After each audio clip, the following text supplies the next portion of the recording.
whenever I publicly talk about PPD, because it's something which is quite overlooked. People just say it's mood swings, but they do not realize that basically nobody is trained to see the symptoms. And generally, women's and our moms ourselves will tell we also went through it. All my friends, all these 5, 6 year younger girls than me, all of them during their motherhood, this is what they have faced. And I have been told many, many times that you are the only person who says that no, it's not valid. You can go through it. You have every right to experience everything. So people just ask me, how did you get postpartum depression? You're a coach. I'm like, yeah, doctors do get diseases. Welcome to the Sum of Everything podcast, where we discuss a little bit of a lot of topics, ranging from spirituality to finance and everything in between. I'm your host, Aishwarya, a serial hobbyist with an unquenchable thirst for learning, especially through new experiences. In this podcast, we will scratch every itch of curiosity, explore various perspectives, step out of our comfort zone, and experience some of everything. Because after all, we are just that, a sum of all our experiences. So, let's dive right in. Hello, everyone, and welcome back to the Sum of Everything podcast. Today is episode 3 in the series of celebrating moms on Sum of Everything. And we have today with us a very, very special guest. She is an entrepreneurship coach, a life coach, a business strategist, and someone who believes in connecting people to their own essence. And that's what the whole program that she's offering, which is called Let the Genie Out, is all about. Ladies and gentlemen, please welcome Parul. Hi, Parul. I'm so glad you were able to make time for this episode today. Hi, Aishwarya, and hi to everyone listening in.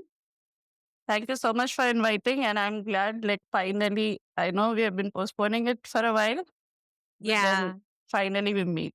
So I'm thank you. really Thank you glad. for this. I know you've been so busy with everything that you've had going on. So I'm really glad you were able to make time today for this. And I'm really grateful for that. And I think most importantly, what we're here to talk about today is the fact that moms are first and foremost women and individuals in the first place. So I think that is going to be the running theme through this entire episode. So just to start off, because I've been asking everybody this question, was motherhood ever a choice for you? Was being a mom ever something that you considered a choice? Thank you. This is a very interesting question, especially for me. When I was 22, just fresh into a job, I had no plans of getting married, but then I wanted to have a baby. And thanks to Susmita Sen, she had shown us that it's possible to adopt a kid. So me and one of my closest friends, we would like debate for hours how to best put across our case to adopt a kid and not get married. So motherhood is something it's something which is ingrained in me. Only recently, after meeting you folks, I have started realizing that my cousins who were 1.5, 2 years younger to me, how much of a motherly feeling I had towards them. Mhm. So never that sister thing, never anything. When I reflect back how I used to be with them, that's what I see. So yeah, it was pretty much a choice for me. Very nice. I love how you Uh, said that because that's exactly how I feel. yeah. And in fact, the journey to motherhood itself was very long for me. Mhm. I had a kid 9 years after my marriage. Mm. And after 5 years of running everywhere, doing whatever people would tell me, to the extent that even if the totkas and stuff, when people started telling me that, I started doing that as well. Wow. So, yeah. And going back to adoption, because that is a question generally, it also comes to me. Mhm. I went through the entire process. Only thing is, people, so there is something in the process. And I'm saying this so that anybody who is exploring or who wants to adopt a kid, they'll get more information. So there is something called as sponsorship. Like if something happens to the adoptive parent, somebody should sign that form, Okay. somebody younger or similar age group. And then after going through everything in two different cities in Ahmedabad and in Mumbai, I couldn't find somebody to sign that because at the time when Oh. people kept telling you are so young, why do you want to do that? You keep trying. And it's difficult to make people understand, right? That Sushmita Sen influenced me Oh. when I was 20 or 22. Wow. Yeah, yeah, No, that's very interesting because I know I recently came across a few videos of Sushmita Sen talking about her experience with adoption and how she had to convince the court to let her adopt as a single mother. And you're right, it's very discouraging, I think, to go through the entire process. And the process of adoption is not easy at all. But to go through it all to come to a conclusion where somebody else is not willing to sign a sponsorship, you know, take up the responsibility of a sponsorship. And yeah. I can't Yeah. imagine how disappointing that must have been. Oh yeah, it was. It was really disappointing. And especially because all these people, they are close ones, near and dear ones. So, but another perspective, since we're Mhm. talking about motherhood and also in general parenthood, also thinking from the child's perspective, it Mhm. gave me a very eye-opening kind of a thing that if I bring a child, if people are not ready to sign, what will be the acceptance level? Fair enough. I guess that's definitely like a thought that would need a lot of consideration before you choose to go that route. Oh yeah. So it's like instead of so in that case, actually having a biological child is is so much easier because only the parents need to take a call. Adopting a kid is like first you have to bring people, you have to create the village beforehand and then you adopt Wow. a kid. Unless, of course, it's like there are people I know a lot of friends who have adopted kids and they ultimately there was a good ecosystem which was built in. Mm-hmm. But most of the people they face all these things Wow. unless the family itself is really accepting of it. And the worst things that I have seen is just because somebody wants to adopt, so a kid from the family is posed upon them, and then they don't even have a ownership of the kid. Oh, so like within Yeah, the family, adopting. you're adopting and Yeah, oh, yeah. So it's like you are the parents, but you even aren't the parents because whatever, if you want to bring up your child in a different way, you have to imagine if check with the the pressure biological that you, parents. no, you don't have to check. They have the right to, right now, what the families interfere Mm-hmm. is still it's only in an advice form. But Mm-hmm. there is a right. Yeah. Wow. Yeah. That's a lot to think about. Interesting. But okay, adoption aside, you did end up having your own biological child. And you have said that you have had a lot of struggles with the child even before, but also after. And you had your own fair share of struggles with postpartum depression. Could you shed some light on that? Because I don't think the concept of PPD is talked about enough for people to know about it, for people to be aware, and for people to normalize it. Yeah. So interesting question. And before that, okay. So being a coach, I'm very vocal about this, Mm-hmm. about any kind of mental health issue. Mm-hmm. Whenever I publicly talk about PPD, because it's something which is quite overlooked. People just say it's mood swings, but they do not realize that they are not basically nobody is trained to see the symptoms. Mm-hmm. And generally, women's and our moms ourselves will tell we also went through it. All my friends, all these 5, 6 year younger girls than me, all of them during their motherhood, this is what they have faced from their mothers, from their mother in laws, from their sisters. And I have been told many, many times that you are the only person who says that no, it's not valid. You can go through it. You have every right to experience everything. So people just ask me, how did you get postpartum depression? You're a coach. I'm like, yeah, doctors do get diseases. The history of the postpartum depression, when I analyzed it, it went quite bad. So when I was working when I had to go for those treatments, I was told, do not tell anybody that you are going to a doctor for infertility treatment by my bosses. Yeah. And I am willing to discuss about it, but it's like, oh, she wants a kid. The background conversations will be that. Forget Why is that that a bad I thing? am performing. Who knows? So again, it's around 10 years ago, 10, 12 years ago, some things have changed a lot. But then when you go through all of that, your family expects you not to tell anybody. Everybody expects you not to tell anybody. And the worst will be that you yourself choose not to tell your family or your friends because of whatever reasons, because they'll not be supportive. So all of that. So during last five months of my pregnancy, I had developed a cough. And then the choice was to take medicine or not. But then at night, I was not able to sleep. So the sleep cycle got completely disturbed. Then the kid came along. And then again, there are so many things which are happening. There was another kid, my nephew was also in the same home. The sleep cycle kept getting disturbed. Lot of things which we don't see, that it's so much important for moms to have a good night's sleep. And slowly, only when I started ranting, that's when one of my friends, she's a therapist, she noticed. And then my bhabhi noticed that, okay, I'm there. And even to that, the reaction sometimes was same thing. What is there? What's missing in your life? You got a baby after so much struggle.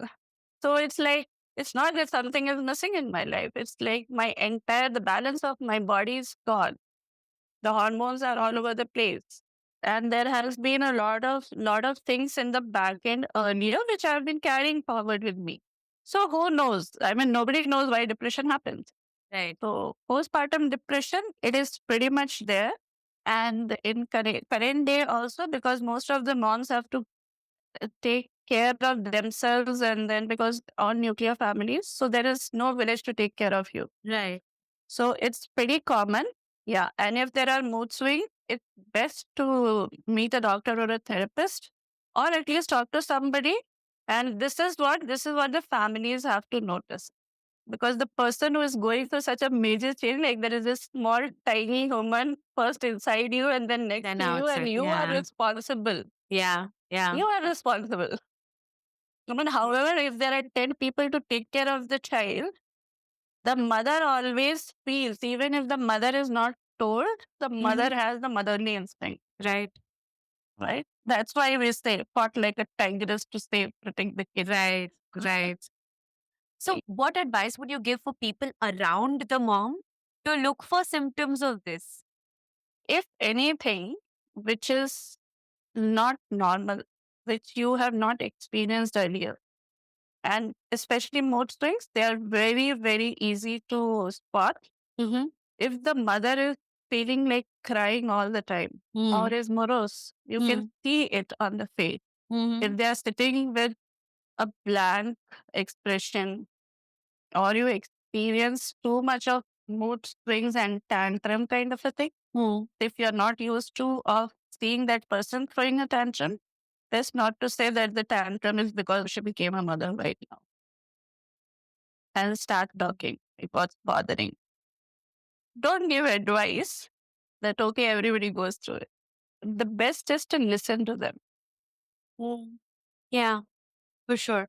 No, okay. So, I have a follow up question.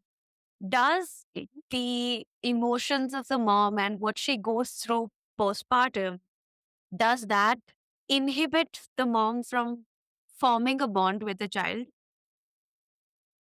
Yes, yes, pretty much. Sometimes it may not be true for all moms, but there are times, at least initially in the first 15 days to a month, many mothers, they do not feel that motherly feeling towards the kid. And even more than postpartum, it is a normal behavioral thing. I'm not even going into postpartum. Before that, imagine you meet somebody, and can you start loving them right away? What is the expectation? Why is there expectation that I should start loving my kid immediately? I have to exhibit those motherly feelings. Right. And I know a lot of people, a lot of my friends and my clients have shared this with me. In fact, some people have called me, oh, I am not feeling anything. People Mhm. say you start feeling this, you start feeling that. Am I normal? Is it normal? And I'm like, yes, it is absolutely normal. Wow. There are times when we feel so, like when we are angry, we feel like, okay, our spouses, our partners, our parents, our siblings, we don't like them. That is the real Yeah. term. We don't Yeah. like them in that period of time. It doesn't mean we don't love them. So there is somebody who came out of your body, and then suddenly, maybe some people may need time. Mhm. And also the pain of the delivery, whether it is to labor pain, whether it is to C-section, there Mhm. is a lot going on with the mom. Just breastfeeding. It is Yeah. such a difficult thing. I struggled with it for 6, 7 days. My God. And my breasts were like hurting like anything because milk was accumulated, and I did not know how to feed my child. Mm. And there are people who are trying to help me, but see, it's all for the first time. Right. Right. And every pregnancy is different. So in the second child also, it might be again for the first time for the same mother. It's not that she has had it first or earlier she has experienced. It might be totally different. So there is so much going on. Mm. And then the expectations are too high. And the expectations not only of the people, but of what we have been told since childhood, what we are seeing in popular culture, in movies and stories and novels, wherever. So Mhm. everywhere. If the Interesting. mother, if the mother, if the mother is going through something and if she doesn't feed a child, if you are shown that story, the first instinct will be she is not caring for the kid. Nobody stops to think she is going through something. That's a very important perspective you're bringing in. And it sort of leads me to my next question, which is, do you believe that there are women who are naturally more maternal than some others? So it's not only about women who are maternal. Mhm. There are so many men who are natural primary caregivers. Mhm. So it is more of the mother instinct in Mhm. you, irrespective of your gender. Right. And also, it is like everybody treats people differently. A very simple example. I went to my daughter is in grade 1. There is something called parent hour. We have to go and do some activity with them. And she came, she was so upset at me that you did boring stuff. All parents do interesting stuff. Mm. So I was like, I am a coach. I wanted to give you all something which you will remember later. Right. And that's who I am. Right? So everybody is very different. So it Right. has nothing to do with somebody having more motherly instinct. Mhm. It can be a man also who may have that motherly instinct. So these are more of label which should not be put on people. Okay. Like if you just think of, I know I'll give you a very simple example because you have not experienced it. Yes. So you might be having 20 friends Yeah. and all 20 are unique, Yes. For sure. right? Same way, if you had a million friends, all million will be unique. There will be some overlap, but they will be unique. Correct. The same goes for mothers. It's in fact the label mother itself is okay. It's a relationship, but ultimately she's a woman. She is a human being. Mhm. Yeah, so this is Yeah. actually in sort of in a lead up to the program that you are offering, which is letting the genie out or let the genie out. And you did mention that it was in relation to getting in touch with who you are internally. So Mhm. that is the context in which I asked, which is that in your experience with having talked to mothers and spoken to or understood their experiences, do you feel that there are, or in your experience, have you seen that there are people who are more inclined towards motherhood naturally as opposed to others who might not have that instinct in them, but they're working really hard to be the best mom they possibly can? Oh, absolutely yes. See, it's the same thing. So it is like in an office, there are so many people who get hired in the same batch, Mhm. and then all of them work hard. in a home there are 5 family members. They are working hard. Why I am again and again bringing it out of this labeling is because this is also something which is foisted on us. The thought process that a mother has to be motherly. What is motherly? I mean, so just an anecdote. So one of my friends knew my entire struggle day to on a day to day basis of 5 years. So she came and she just told about a friend and she said, you know what? She doesn't want to have a baby. Mhm. And I said, perfect. And my daughter was around 2 years old then. I said, very good. I'm glad that she has that clarity. And then this friend says, you know what? For last 3, 4 months, I was struggling. I didn't want to tell you because I thought you will judge. I said, who am I to judge?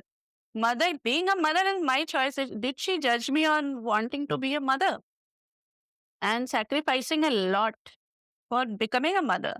So why should I judge? Now you see, if you see this perspective, this entire debate of being motherly or not being motherly, it goes out of the window. It's just that okay, do I want to take responsibility of the kid? That's all. And then the same girl, she came and she had gotten married by then. And then later she came and she also said that everybody is telling me becoming a mother is important. And then I want to be a mother. I want to have a child, but I don't want to go through all that pain. I'm scared of it. And I said, okay, then let's talk about it. Let's talk about the fear. Let's see where that fear comes from. And let's see if it doesn't work out, you can always adopt a kid. And then she was like, no, but nobody will expect. Accept the kid. I said that we will see about that, but let's explore this. And again, she was like, you are the only woman who has told me that my fear of pain is justified.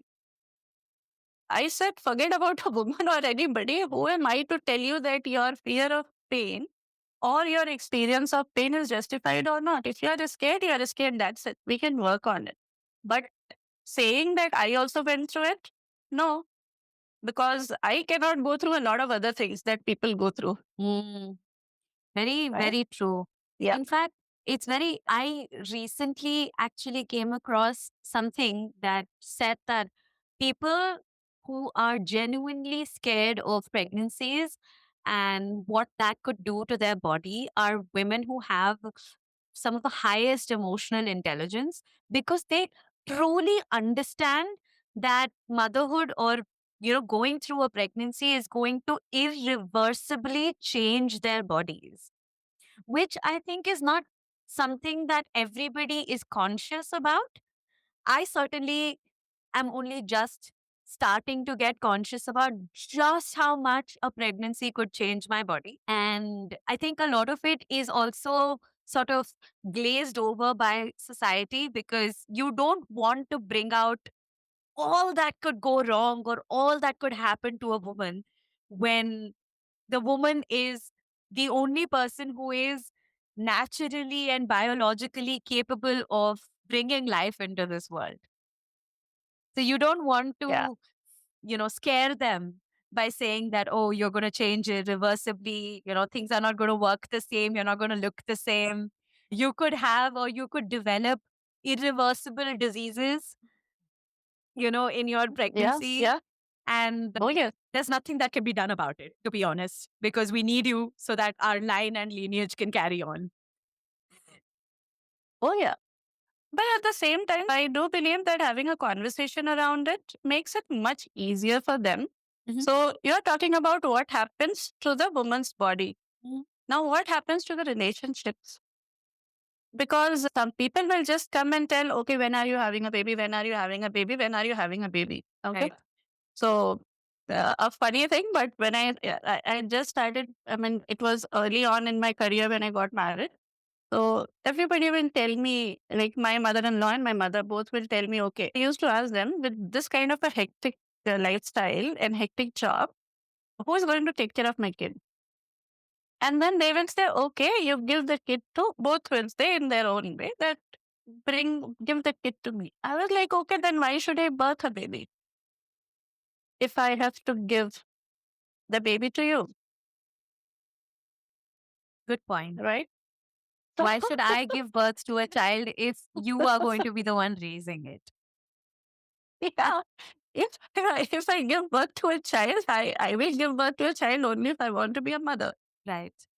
And being a mother means, okay, at least I should have the primary responsibility of the kid. Not that I have to do it 24/7, but Mhm. I've been doing that. But it has to be a choice and not That's a something very else. and that's a very important point you bring in, because I have seen that a lot of people are forced into pregnancies to bring forth a child into the world, and then they end up consciously or unconsciously resenting that child, because that child becomes, Uh, according to them, the primary reason for their inability to remain the person that they used to be.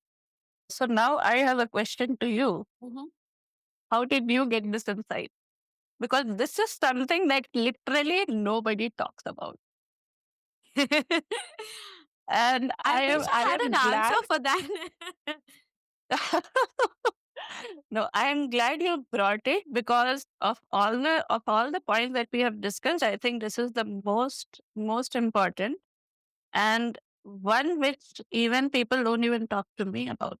Hmm. But I know it exists. Yeah. I wish I could tell you how I have that insight. I think a large part of it comes from listening to experiences of people around me about how they were treated by their moms growing up. So I don't think this is a recent phenomenon. I think it has gone on for some time now. And nobody, of course, will have the courage to admit it, because it's not a nice thing to admit, right? You are told constantly by society that you have to love your child unconditionally. And unconditional love, I don't think is something that most people are capable of. I don't know if anybody is capable of it. So if you bring a person who isn't even sure who they are when they give birth, especially young moms, women who become moms at very young ages, 19, 20, 21, whatever, when Yeah. that little girl is unsure of who she is in the first place, how do you expect her to raise a child and instill the right kind of values into that child? Like, I know people are constantly saying, oh, the clock is ticking, 23, 24 is a great age to have children. When her brain isn't even completely developed, how do you expect her to raise a child? Exactly. So not only that, see the biology which we are talking of, it was the early years of human settlement Hmm. when having more and more people to protect the tribe was important. Hmm. When I have known of my great grandmother's generation having like 14 kids and one survived. Wow. So it was just three generations, right? Just some 150, 200 years back. But the thing is, the way we developed in last 100, 200 years, the same way everything else did not develop, did not grow. Hmm.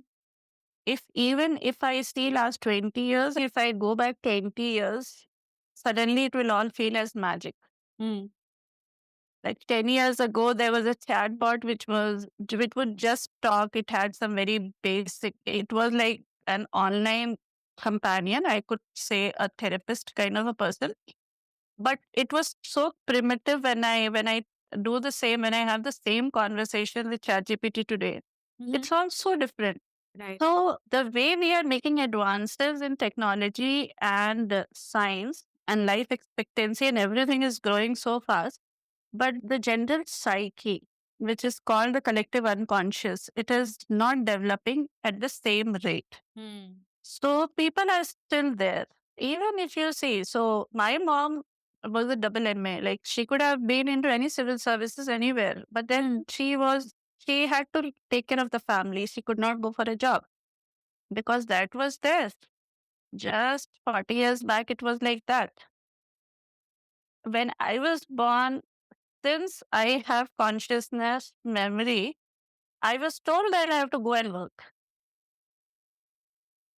right? Yeah. So then I grew up considering that. So forget about everything else. If I had had a kid and I could not have had a career, I don't know. And why that question I said it's very interesting is because I've had this thought many times. I had these 9, 10 years of corporate career Hmm. on which I have built everything in Hmm. my entrepreneurship. Hmm. What if I had not had that opportunity? I know of my friends who want to be home and raise their kid, but they have to go back to work because one salary is not enough. Or they Right. have to go just for the benefit. Or there are hundreds of things. Right. People will tell, no, you're going to miss on so much of salaries, and they are made to go back to work Hmm. because they have that extended responsibility. So I have this constant question whether I might have resented as much as I cherish my child today. If I had had the same child, say 8 years earlier, Mm-hmm. would I have resented that kid? And that's why I said it's a very interesting question. And see, for me, I don't know. I just it becomes part of my job, right? So I keep thinking of all these situations, all these scenarios Mm-hmm. that whether somebody is going through it. And this is a great insight that you have given. That listening to how moms treated the kids. Yeah. This is a perspective, and thanks for giving me this perspective because I never thought about this. Mm. But yeah, I can relate to it when I will be very frustrated, and this may come as a shock sometimes, but Mm. okay, I try. I don't believe in yelling. I don't believe in punishing the kid. I don't believe in any of it.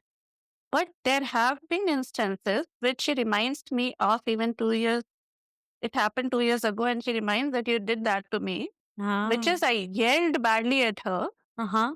at two instances, and it wasn't because of her. I Right. wasn't mad at her. I wasn't angry at her. It was just that whatever was going on around me, I was not able to deal with it. And because I could not do anything to anyone else, so then it just comes out. So it made the resentment may simply be of the freedom gone. Mm. It's So I mean, really yeah, amazing that you bring this point out because in the previous episode where Deepa and I were talking, she pointed out the same thing. She said that there have been times where she has been aggressive with her children, and it has always come from a place where she was dissatisfied with what was happening in her own life. And it had very little to do with the kid itself. And that sort of it gives me a very nice segue into what I want to talk about next, which is your program, which is Guilt Free Mama. Can you talk about it a little bit? Because I feel like this program and what you intend to do with Guilt Free Mama ties in very well with what we were just talking about, which is being satisfied in your own life first. yeah. So interestingly, I'm an entrepreneurship coach and I'm Mhm. a business strategist because my entire career I have worked in business. Mhm. And Guilt Free Mama is actually I'm doing it for the first time as a structured offering. And how it came into existence is because over last around 10 years or so, as far back as I can go, Mhm. people would reach out to me to take advice on these things. Mhm. And so 2 years back, I did a dipstick survey just like that, like how people perceive me. And it is the closest circle 30, 35, 40 people.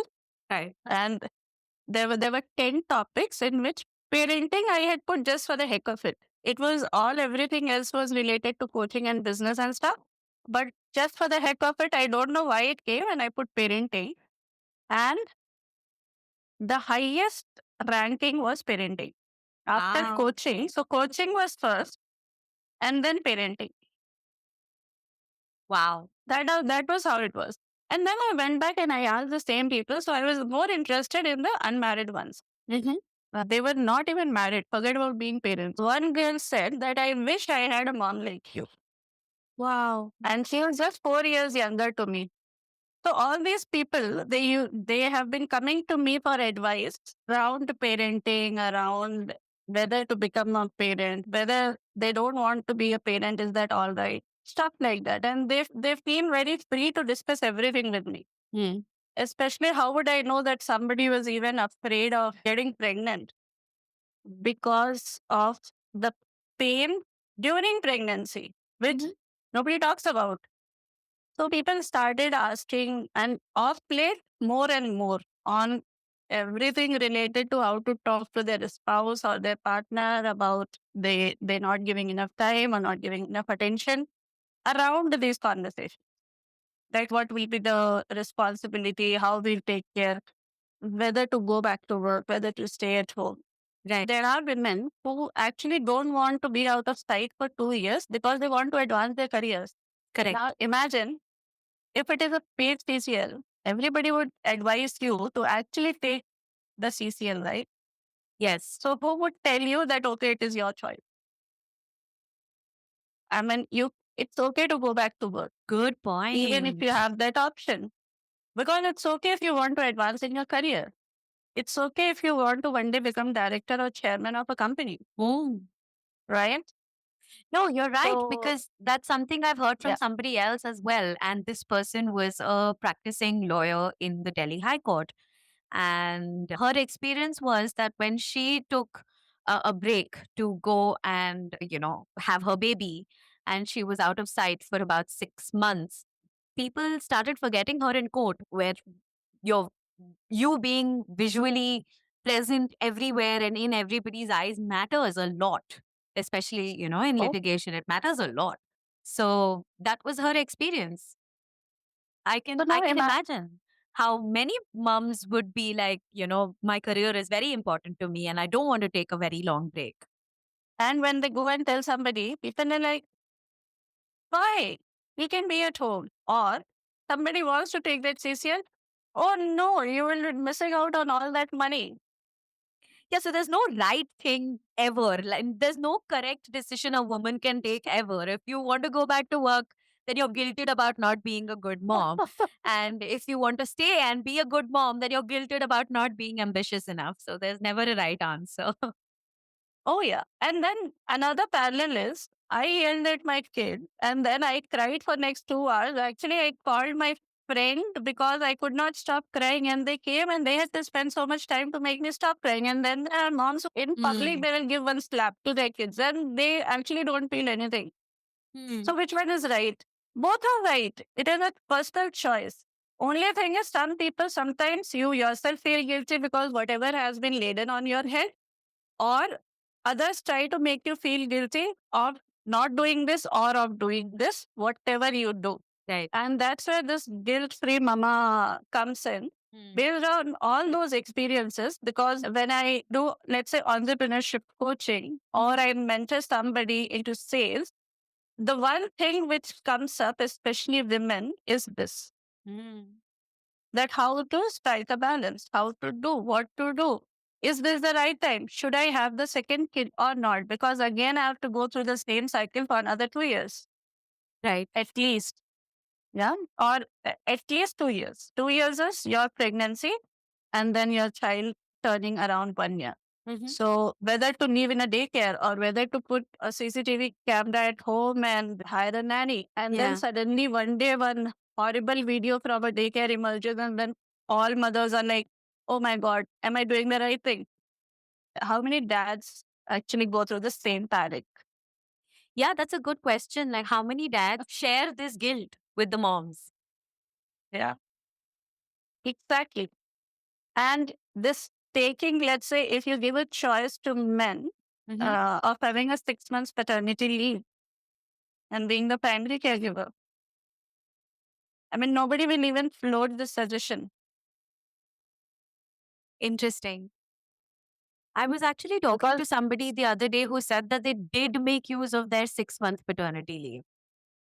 And it was uh, a revolutionary oh, thing in their organization. okay, oh please let me know. Like I would also search, but which organization I really would love to know.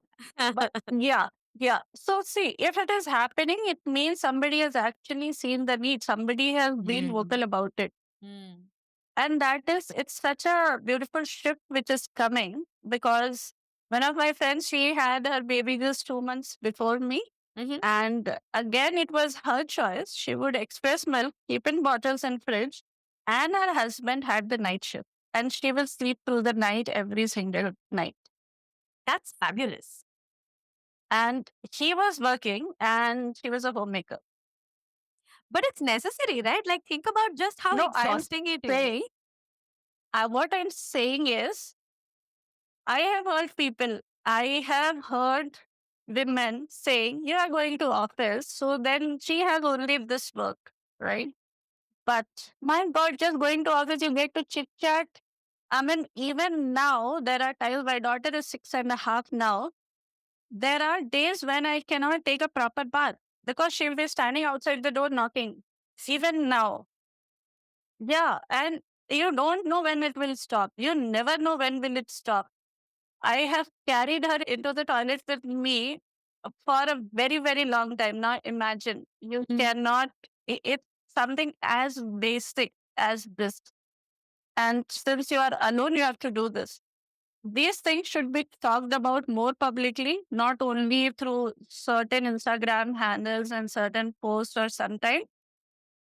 Yeah, it should be talked about very, very publicly. And my Guilt Free Mama program is really not about teaching you how to do it. You already know how to do it. It's just about teaching people to start becoming vocal, start becoming expressive. And once you start expressing things to yourself first and then to others, that's when the change starts coming in. I think that's fabulous because you do need a platform to talk about these things because they've been buried for too long and nobody has had the opportunity to express such important aspects of parenthood. Oh, yeah. And not only buried deep and forgotten even by the ones who experience it. Yeah. Yeah. Okay. So, for those who are interested in participating in this Guilt Free Mama program, how can they reach you? Okay, so there is an Instagram handle. My website is coachparul.com. Okay, I will link both of these down in the show notes. So please do reach out to Parul if you have questions, whether it is about motherhood, whether it is about business strategy, entrepreneurship, leadership, because that's all of the different and multifaceted things that Parul does. But we are at an end to our episode. Do you have any last bits of advice? Just listen to your heart. That's all. And that is what Let the Genie Out is all about. So, genie in the bottle, just open the lid. That's all. That's all you have to do.